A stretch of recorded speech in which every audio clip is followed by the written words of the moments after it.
Hello students, आज हम देखेंगे इकोनॉमिक्स में चैप्टर नंबर 4 सप्लाई। उसमें देखेंगे concepts of individual supply and market supply. Individual मतलब क्या कि सिंगल इंडिविजुअल की जो सप्लाई होती है वो, और मार्केट मतलब the sum total of the individuals supply, उसको मार्केट सप्लाई बोलेंगे। Supply in economics is also classified as individual supply and market supply. जैसे डिमांड का क्लासिफिकेशन था individual demand and market demand, उसी तरह से सप्लाई का क्लासिफिकेशन है individual supply and market supply. Individual supply is the supply of a good by an individual firm oblique seller at a given price at a particular point of time. ठीक है, eight a given price और eight a particular point of time individual firm या seller कितना supply देता है उसको बोलेंगे individual supply.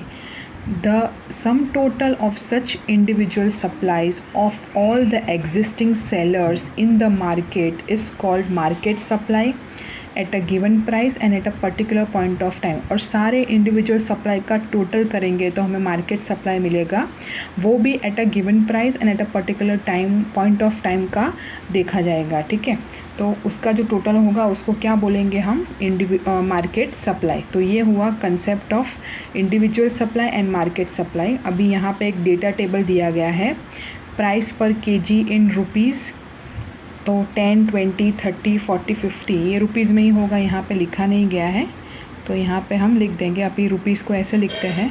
ठीक है, तो rupees supply of different firms. Different firms मतलब क्या, फर्म ए एक अलग इंडिविजुअल है और फर्म बी एक अलग इंडिविजुअल है।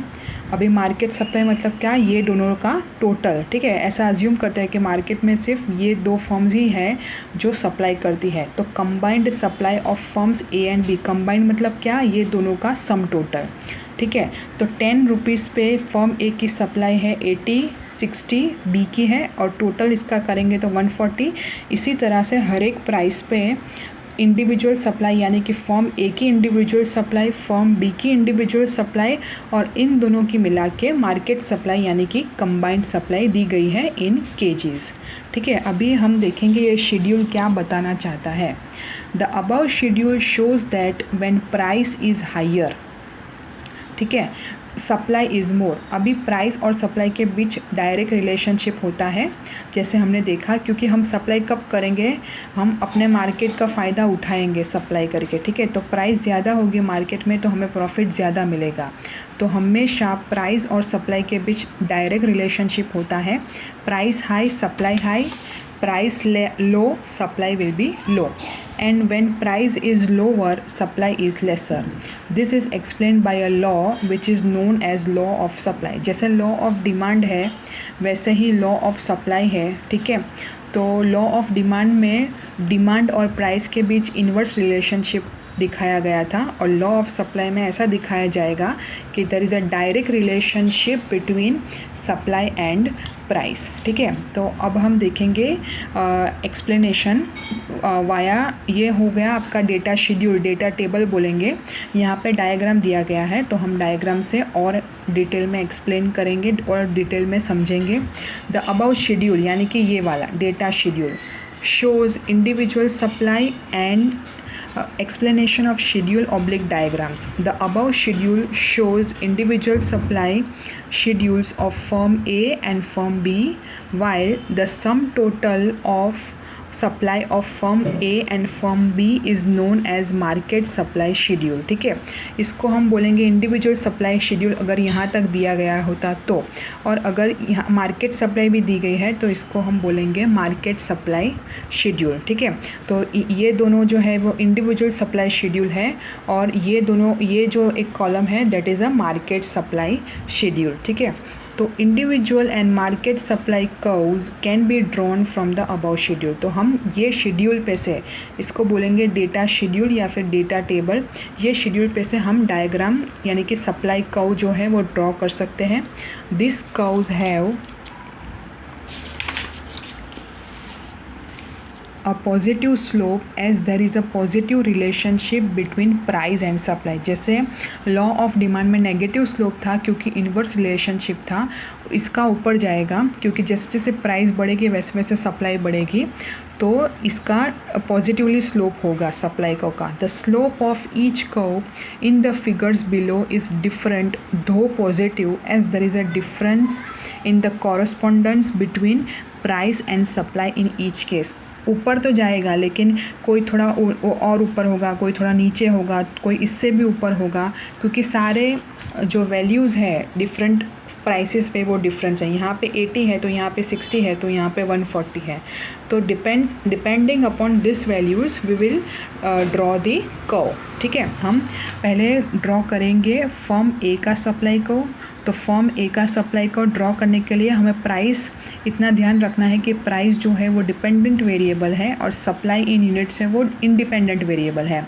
तो प्राइस को हर एक कर्व में दिखाएंगे, हर एक डायग्राम में दिखाएंगे ऑन वाई एक्सिस, और सप्लाई इन यूनिट्स को दिखाएंगे हम एक्स एक्सिस पे। ठीक है, तो प्राइस जो है वो हमारी कितनी है, 10 से लेकर 50 तक है, तो वो हम प्लॉट कर देंगे हर एक कर्व में 10, 20, 30, 40, 50, और एक ज़्यादा ले लिया क्योंकि डायग्राम को अच्छी तरह दिखाया जाए। ठीक है, तो हर एक डायग्राम में मैंने 10 to 60 तक और यहाँ पे 0 दिखा दिया। ठीक है, पॉइंट ऑफ ओरिजिन है इसलिए ओ या फिर पॉइंट ऑफ ओरिजिन। ठीक है, तो 10, 20, 30, 40, 50, 60 इस तरह से दिखा दिया।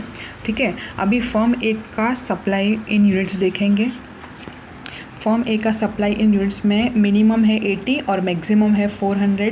ठीक है, तो 80 से लेकर हमें 400 तक जाना है सप्लाई इन यूनिट्स में। ठीक है, तो यहाँ पे क्या करेंगे हम 100, 200, 300, 400 और 500 एक ज़्यादा दिखा देंगे। अगर 50-50 का गैप रखेंगे तो 400 तक जाने में मुझे 8 पॉइंट्स की ज़रूरत पड़ेगी, तो बहुत बड़ा हो जाएगा।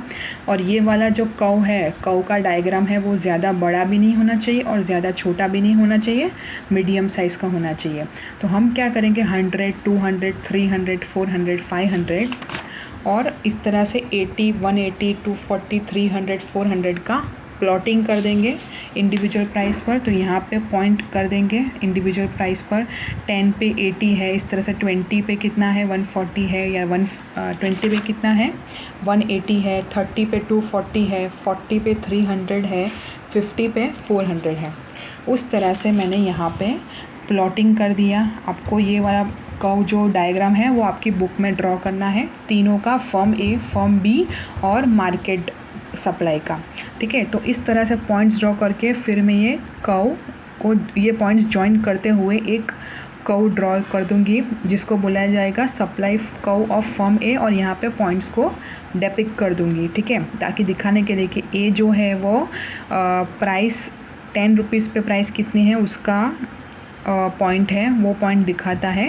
बी जो है वो 20 रुपीज़ वाला है, सी जो है वो 30 रुपीज़ वाला है, डी जो है वो 40 रुपीज़ वाला है, और ई जो है वो 50 रुपीज़ वाला है। तो इस तरह से हम ड्रॉ करेंगे हर एक सप्लाई कर्व को यहाँ से वैल्यूज़ लेकर। आपको मैंने एक बता दिया, और हमने लॉ ऑफ डिमांड में बहुत सारे डायग्राम्स ड्रॉ किए हैं चैप्टर नंबर 3 डिमांड में।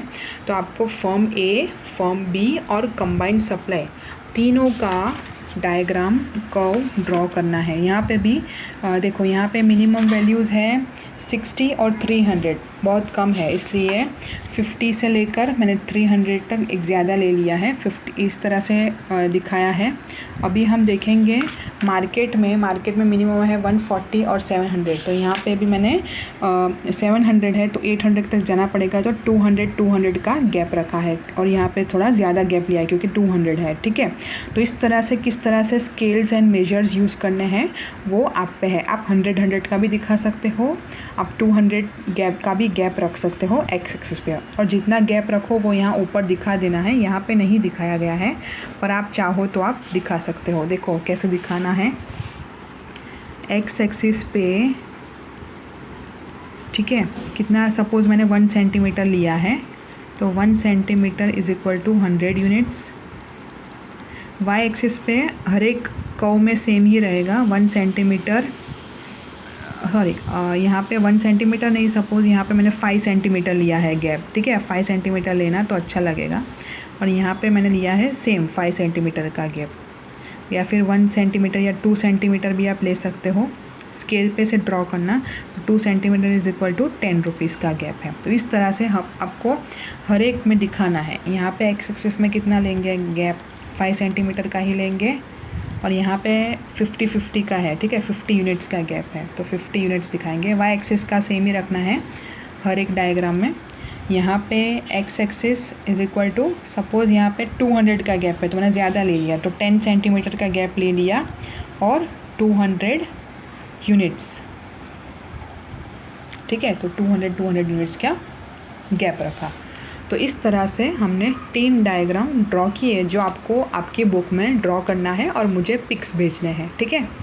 अब हम जैसे डिमांड फंक्शन था उसी तरह से सप्लाई फंक्शन है, ठीक है, जो डिटर्मिनेंट से डिटरमाइन होगा। Supply function specifies a functional mathematical relationship between supply of a good and its determinants। तो सप्लाई जो है वो किसका फंक्शन है, एक तो प्राइस होता है और दूसरे अदर डिटर्मिनेंट्स होते हैं। तो वो डिटर्मिनेंट से एक फंक्शनल नोटेशन बनता है, फंक्शनल फार्मूला बनती है, मैथमेटिकल फार्मूला बनती है, तो वो यहाँ पे दिखाया गया है। It represents that the supply of one good is determined by many factors. In other words, supply function is a mathematical representation of the relationship of supply of a good with its determinants। तो supply जो है, supply of suppose commodity x, वो function किसका है, एक तो price आएगा, ये functional notation होगा, ये है price of x commodity, t मतलब टेक्नोलॉजी चेंज आएगा तो भी सप्लाई में चेंज आएगा, पीएफ मतलब फैक्टर प्राइसेस, मतलब land, labour, capital, other material, other factors of production के प्राइसेस, पीई मतलब एक्सपेक्टेशंस क्या है फ्यूचर प्राइसेस पे, और यू मतलब अदर फैक्टर्स। जो हमने डिटर्मिनेंट्स ऑफ सप्लाई देखा यहाँ पे, वो ही सारे फैक्टर्स लिए गए हैं, जैसे हमने डिमांड में देखा था बस वैसा ही है। इस तरह से आपको ये वाला फंक्शन लिखना है, आपकी बुक में ये पर्टिकुलर फार्मूला लिखनी है आपको, ओके। या एस एक्स मतलब क्या है, एफ मतलब क्या, पी एक्स मतलब क्या, टी मतलब क्या, पी एफ मतलब क्या, पी ई मतलब क्या और यू मतलब क्या। तो ये सारे जो कॉम्बिनेशन आएगा उससे डिटरमाइन होगा कि सप्लाई ऑफ द प्रोडक्ट कितना यूनिट्स होगा, ठीक है। अभी हम देखेंगे law of supply. We understood that demand is always stated at a particular price. Demand हमेशा हर एक प्राइस पे, कोई पर्टिकुलर फिक्स प्राइस पे डिटरमाइन होती है। Supply is also stated at a particular price when all other factors affecting supply are assumed to be constant. As price increases supply expands and as price decreases supply contracts. तो ये वाला जो है आपका, ये है आपका लॉ ऑफ सप्लाई, जहाँ पे अदर फैक्टर्स को कांस्टेंट माना जाता है, सिर्फ प्राइस में चेंज होने से सप्लाई में चेंज आता है। और as there is a positive relationship between price and supply, price बढ़ेगी तो सप्लाई बढ़ेगी, प्राइस घटेगी तो सप्लाई घटेगी। Thus there is a positive relationship between price and supply and this relationship is called law of supply. तो ये वाला जो सेंटेंस है वो इम्पॉर्टेंट है, आपको लॉ ऑफ सप्लाई का क्वेश्चन पूछा जाता है तो आपको ये लिखना ज़रूरी है। Let us understand the assumptions of law of supply. तो कुछ अजम्पशंस हैं लॉ ऑफ सप्लाई के। Law of supply rest on certain assumptions. There are several factors affecting supply of a good at a particular point of time besides price. However, the law of supply assumes the effect of all factors other than price as constant on the supply at a given point of time. Actually, some of the other factors can have a more exerting influence on supply than price. ये सारे factors का price से भी ज़्यादा effect होता है supply पे। However we assume this to be constant, but हम क्या करते हैं लॉ ऑफ सप्लाई में, प्राइस के सिवाय हर एक फैक्टर्स, अदर फैक्टर्स को हम कांस्टेंट मानते हैं। Some important assumptions of law of supply are, एक तो prices of factors of production remain constant, ठीक है। प्राइस जो अदर फैक्टर्स ऑफ प्रोडक्शन की होती है वो सेम रहती है, कोई state of technology, level of technology में कोई चेंजेस नहीं आते। कंपटीशन का लेवल सेम होता है। In other word, number of sellers in the market remain the same, ज़्यादा कोई सेलर आता नहीं है। एक्सपेक्टेशंस रिगार्डिंग फ्यूचर प्राइसेस को इग्नोर किया जाता है। Other factors like government policy, transport policy, natural factors etcetera remain constant. तो ये सारे फैक्टर्स जो है, जो कि अभी मार्केट में बहुत इसका इन्फ्लुएंस होता है, इससे बहुत सप्लाई पे इफ़ेक्ट पड़ती है, तो ये सारे फैक्टर्स को कांस्टेंट माना जाता है। ऐसा माना जाता है कि इन सारे फैक्टर्स में कोई चेंजेस नहीं आएंगे, सिर्फ चेंज आएगा तो कहाँ आएगा, प्राइस में, जो कि गलत है। ठीक है, तो इसलिए आपको डिमांड में आपने देखा था relatively elastic demand, relatively in elastic demand, perfectly elastic demand, perfectly in elastic demand और यूनिटरी इलास्टिक डिमांड। उसी तरह से यहाँ पे भी आपको आगे आएगा, क्योंकि यहाँ पे सिर्फ प्राइस एस्पेक्ट का कंसिडर किया जाता है, अदर फैक्टर्स को गिना नहीं जाता। पर सप्लाई फंक्शन क्या है, it is a combination of effect of price as well as the other factors, जो कि लॉ ऑफ सप्लाई में इग्नोर किया जाता है। ठीक है, तो हमने यहाँ तक देखा। अब ये वाला जो पॉइंट है आपका, वो हम कल समझेंगे, यानी कि नेक्स्ट लेक्चर में समझेंगे। तो आप ये एक बार गो थ्रू कर लेना, और अगर कुछ भी डाउट हो तो मुझे पूछ लेना। Okay, thank you so much.